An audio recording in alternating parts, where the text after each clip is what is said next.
The dawn of Saturday, June 28, 2025, brought no light to the people of Gaza, only the familiar darkness of smoke and sorrow. In the southern city of Khan Yunis, the air itself seemed to weep, heavy with the dust of shattered homes and the echoes of explosions. Israeli strikes, relentless and unforgiving, pounded the beleaguered city, adding another grim chapter to a conflict that has already claimed far too many pages of human life. Medical sources on the ground reported that at least 21 Palestinians had been killed across the strip since sunrise, with the majority of these souls lost in and around Khan Yunis, a city that has become a focal point of intense and devastating military operations. The streets, once filled with the sounds of daily life, now bear the scars of constant bombardment and the silence of loss. The numbers tell a story of almost unimaginable suffering, a cascade of statistics that represent individual lives, families, and futures erased in an instant. Since the conflict began in October 2023, the Gaza Health Ministry has recorded a staggering toll: at least 56,331 people killed and 132,632 wounded. These are not just figures on a ledger.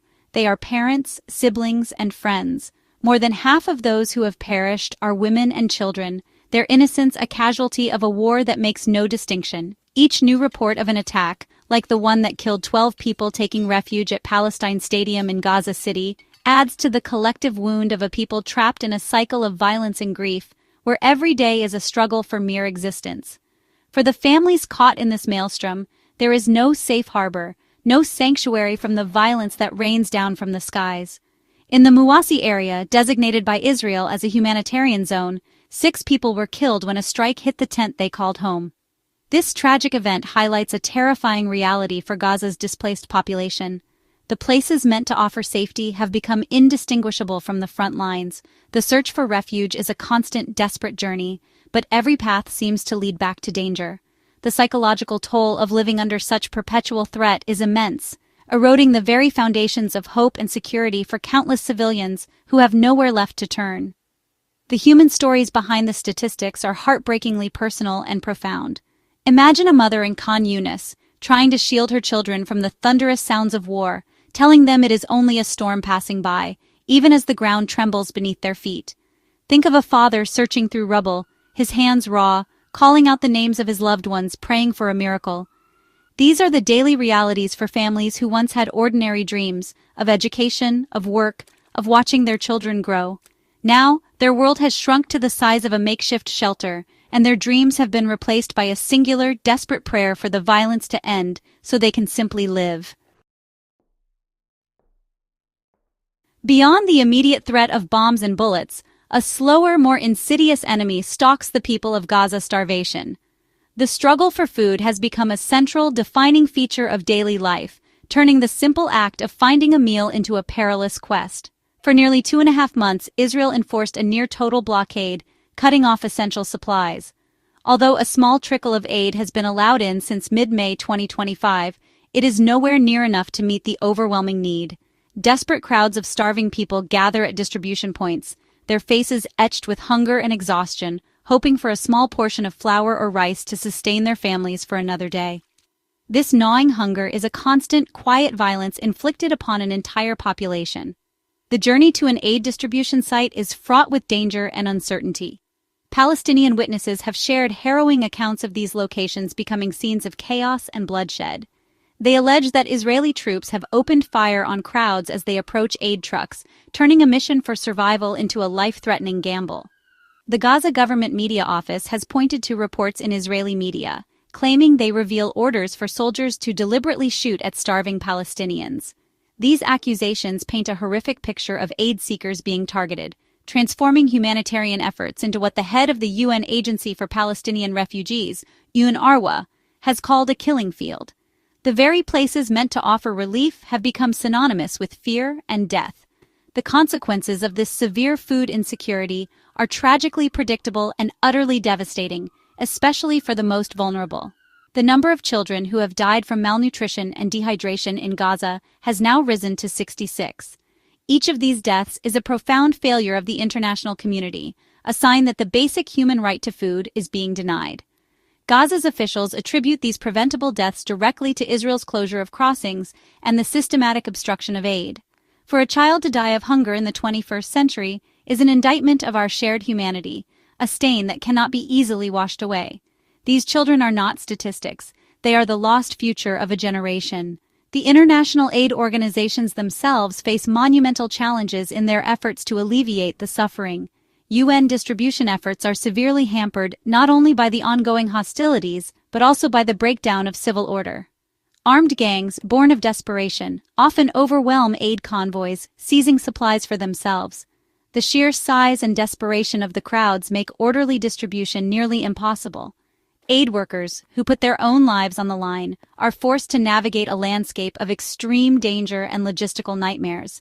The system designed to help is collapsing under the weight of the crisis, leaving millions of people suspended in a state of profound and life-threatening deprivation. Amid the unceasing violence, faint whispers of a potential ceasefire offer a fragile glimmer of hope. On June 27, U.S. President Donald Trump, buoyed by his recent success in brokering a ceasefire between Iran and Israel, expressed optimism that a deal for Gaza could be reached within the next week. This statement has sent ripples through the international community, suggesting a renewed diplomatic push to end the bloodshed. High-level talks are on the horizon, with Israeli Strategic Affairs Minister Ron Dermer scheduled to travel to Washington for crucial discussions. These diplomatic maneuvers represent a potential pathway out of the darkness, a chance to silence the guns and begin the long process of healing and rebuilding. However, the path to a lasting peace is strewn with formidable obstacles and deeply entrenched positions. Negotiations have been sporadic and fraught with difficulty since the last ceasefire collapsed in March 2025.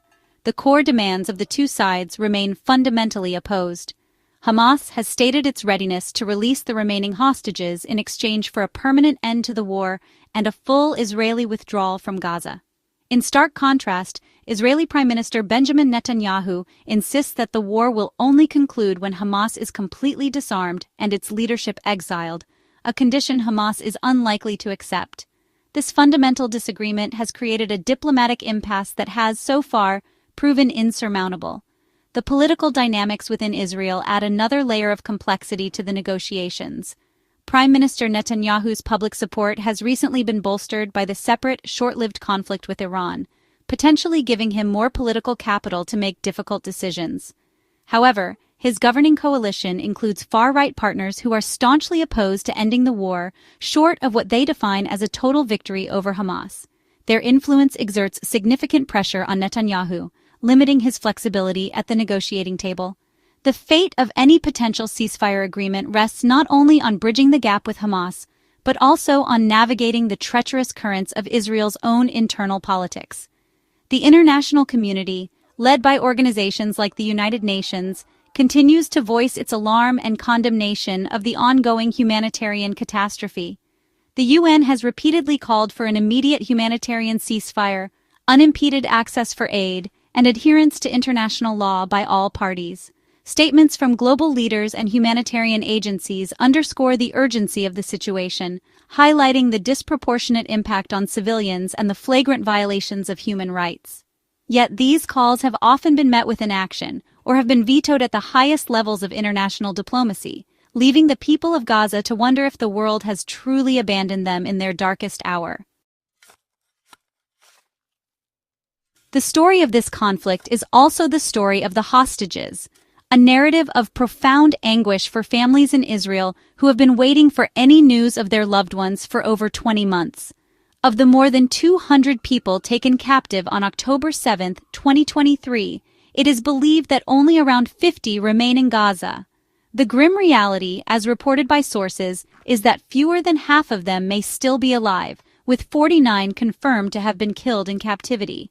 For these families, time is a relentless enemy, and every passing day diminishes the hope of a joyful reunion. Their plight is a constant, painful reminder of the human cost on all sides, a deep wound that fuels calls for a resolution that can bring the captives home. From the Palestinian perspective, the narrative is one of enduring a siege that has stolen not just lives, but the very essence of a dignified existence. It is the story of a young artist in Khan Yunis, whose studio is now a pile of concrete. her canvases buried beneath the rubble. It is the story of a teacher who holds classes in a crowded tent, trying to give children a semblance of normalcy amidst the chaos. These are not tales of surrender, but of incredible resilience. They are stories of people who, despite losing everything, continue to share what little they have, to care for their neighbors, and to hold on to their identity and their history with fierce determination against overwhelming odds. The violence has created a chasm of mistrust and animosity that seems impossible to bridge. On one side, there is the raw trauma of the October 7th attacks, which killed an estimated 1,139 people in Israel and shattered the nation's sense of security. On the other, there is the unending horror of a military campaign that has decimated Gaza, displaced millions, and created a humanitarian disaster of epic proportions. Each side views the other through a lens of pain and fear, making empathy and understanding seem like distant, unattainable luxuries. Yet it is precisely in this fractured space that the seeds of a different future must be planted, however difficult it may seem. As we stand on this day, June 28, 2025, the world has a choice. We can continue to watch as the cycle of violence spins, consuming more lives and futures, or we can amplify the call for compassion and peace. This is not a conflict of abstractions or ideologies. It is a crisis of human beings. It is a call to see the child in Khan Yunis and the hostage in captivity as equals in their right to life and freedom. The path forward requires more than just a ceasefire. It requires a profound commitment to recognizing our shared humanity.